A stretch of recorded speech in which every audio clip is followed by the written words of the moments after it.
نحمده ونصلي على رسوله الكريم اما بعد فاعوذ بالله من الشيطان الرجيم بسم الله الرحمن الرحيم رب اشرح لي صدري ويسر لي امري واحلل عقدة من لساني يفقهوا قولي آمين اللهم صل على سيدنا مولانا محمد وعلى آل سيدنا مولانا محمد وبارك وسلم۔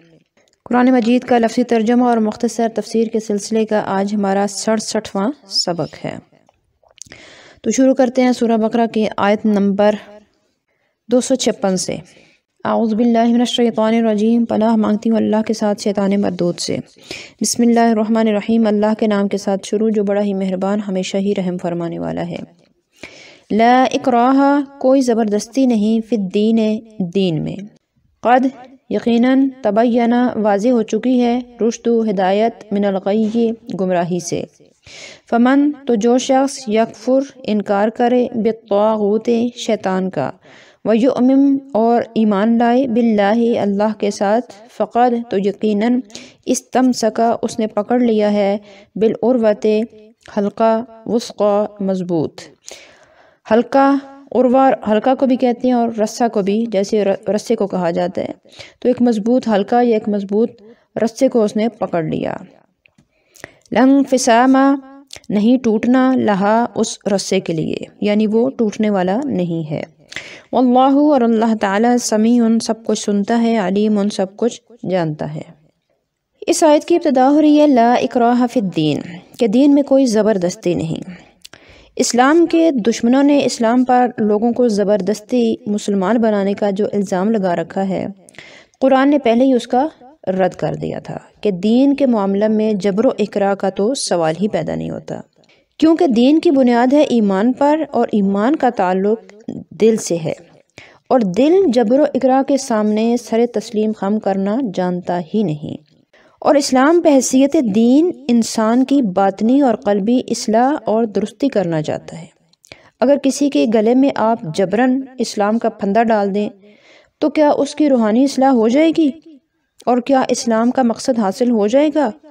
اور اگر نہیں، بلکہ یقیناً نہیں، تو پھر ایسے شخص کو مسلمان کرنے میں اسلام کو کیا دلچسپی ہو سکتی ہے؟ یہ تو ہوا اس بہتان کا نظری تجزیہ۔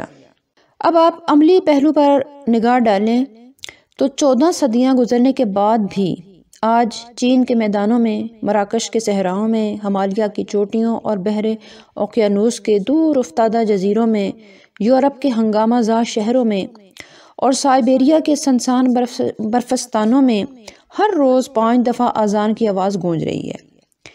کیا جس دین کو ظلم و ستم کے خوف سے قبول کیا گیا ہو، اس سے لوگوں کی عقیدت کا ایسا یہ عالم ہوا کرتا ہے؟ بلکہ یہاں تو اسلام کے متوالوں کو ستایا گیا، ان پر ظلم توڑے گئے، انہیں تختہ دار پر سر راہ لٹکایا گیا، پروپیگنڈے کے طوفان امٹ کر آئے، لیکن اپنا سر پٹخ پٹخ کر رہ گئے۔ ان اللہ کے بندوں کو جو عقیدت اپنے رب سے تھی، جو عشق اپنے محبوب اور پیارے رسول سے تھا، جو شیفتگی اپنے اس دین برحق سے تھی، اس میں کمی نہ آنی تھی، نہ آئی۔ لیکن ایک اور چیز بھی پیش نظر رہے کہ اسلام جس طرح یہ گوارا نہیں کرتا کہ کسی کو جبراً مسلمان بنایا جائے، اسی طرح وہ یہ بھی برداشت نہیں کرتا کہ کوئی اس کے ماننے والوں پر تشدد کر کے انہیں اسلام سے برگشتہ کرے، یا جو شخص خوشی سے اسلام کی برادری میں شریک ہونا چاہتا ہے اس کو ایسا کرنے سے زبردستی روکا جائے۔ اور اگر کہیں ایسی صورت پیدا ہو جائے تو اسلام اس وقت اپنے ماننے والوں کو حکم دیتا ہے کہ ایسی حالت میں وہ ظالم قوت کا مقابلہ کرے، اور یہی اسلام کا نظریہ جہاد بھی ہے۔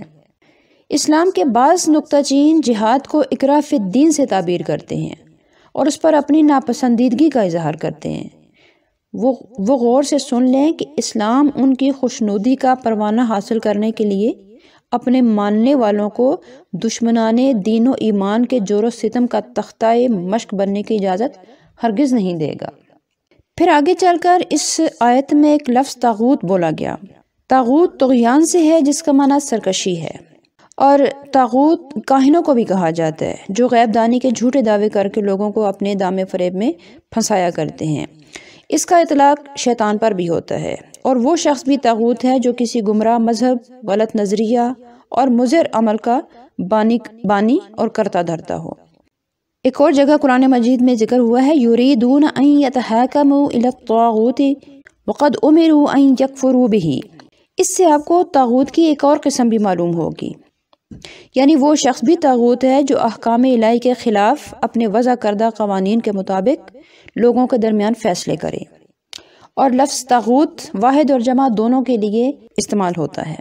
اگلی آیت، اللہ تعالیٰ ولی مددگار ہے، الذین ان لوگوں کا آمنوا جو ایمان لائے، یخرجہم نکالتا ہے انہیں من الظلمات اندھیروں سے الی النور نور کی طرف، والذین اور وہ لوگ کفروا جنہوں نے کفر کیا، اولیاؤہم ان کے دوست طاغوت و شیطان ہیں، یخرجونہم وہ نکال کر لے جاتے ہیں انہیں من النور نور سے الی الظلمات اندھیروں کی طرف، اولئک یہی وہ لوگ ہیں اصحاب النار جو جہنم والے ہیں، ہم وہ لوگ فیہا اس جہنم میں خالدون ہمیشہ رہیں گے۔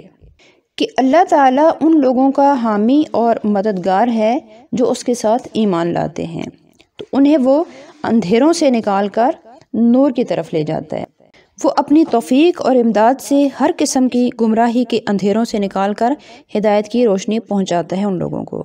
کیونکہ گمراہیاں طرح طرح کی ہیں، اس لیے لفظ جمع یعنی ظلمات سے تعبیر کیا، اور ہدایت کیونکہ ایک ہی ہے اس لیے وہاں واحد کا لفظ یعنی نور فرمایا۔ تو شیطان جو ہے وہ لوگوں کو نور سے نکال کر، نور کی روشنی سے نکال کر کفر و شرک اور گمراہی کے اندھیروں کی طرف لے جاتا ہے، اور جو لوگ اس کی بات مانتے ہیں اور اس کے پیروکار بنتے ہیں وہ اصحاب نار ہیں اور وہ اس میں ہمیشہ رہیں گے۔ آج کے لیے اتنا ہی۔ اگر آپ نے ہمارے سابقہ اسباق نہیں دیکھے سنے تو اس ویڈیو میں ان کے بٹن موجود ہیں، پریس کیجئے، انہیں بھی دیکھیے، سنیے اور شیئر اور سبسکرائب کیجئے۔ اللہ تعالیٰ سے دعا ہے کہ ہم سب کو صحت، سلامتی اور ایمان والی زندگیاں عطا فرمائے، اسلام کے اوپر سلامت رکھے اور اسلام کے اوپر خاتمہ فرمائے۔ آمین۔ السلام علیکم ورحمۃ اللہ وبرکاتہ۔